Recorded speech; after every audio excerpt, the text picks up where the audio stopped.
Yeah, you have this great phrase of live with outstretched arms. And I Yes. love this idea, but I also like the idea that we can do things like legacy letters. So we Yes. often, as you said, we often take care of the legal things. We'll make sure our will's in order and we'll do all these things because I guess we realize we have to, but we can do these other things where you could certainly write letters to the people that matter to you and Yes. express things that are important. That's something I actually did.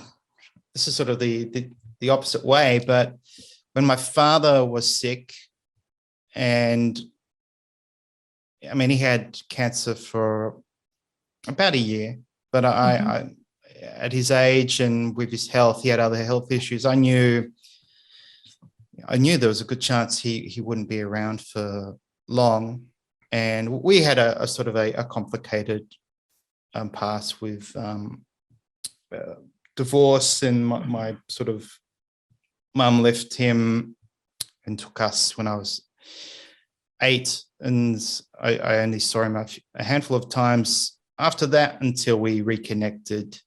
But I wrote him a letter on his 80th birthday and communicated in a way to him that I knew he would be comfortable. And yeah, writing that letter and just saying all the things I wanted to say.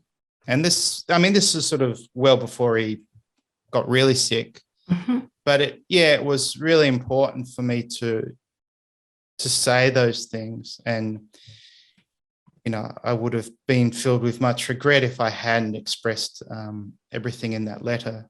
And I think that's really important, that whether you're the one with the illness or you're a family member or friend of someone who has the illness, that you say everything you want to say or express it.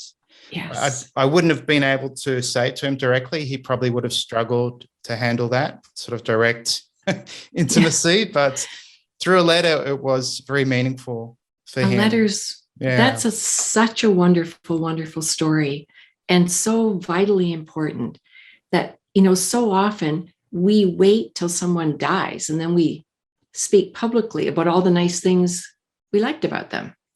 I did a little webinar. I called it Splurge with Words because I really like to encourage people. If you love someone, if you admire them, if you're grateful to someone for something, tell them now while they're alive. Yeah, Even if you think it makes you look a little bit silly, who cares, right? Really, just do absolutely. it. Just jump in there and do it. So that letter that you wrote, this is the greatest gift you could give somebody, that they got to read the letter.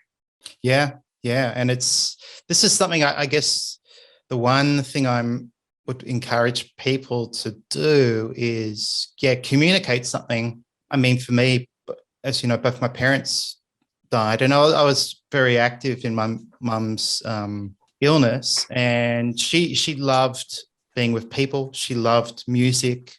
She used to take me to concerts and opera and all these things.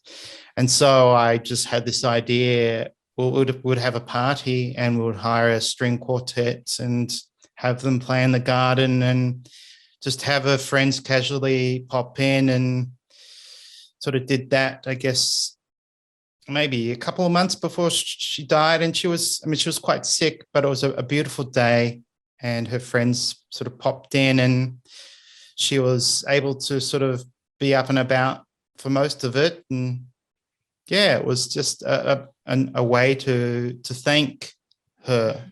So I think there are ways you can find to thank people, and you find a way There that's are. comfortable to that Mhm. person. So it might be, in the case of my father, it was a letter. If I said, let's have a party or something, he wouldn't have liked that.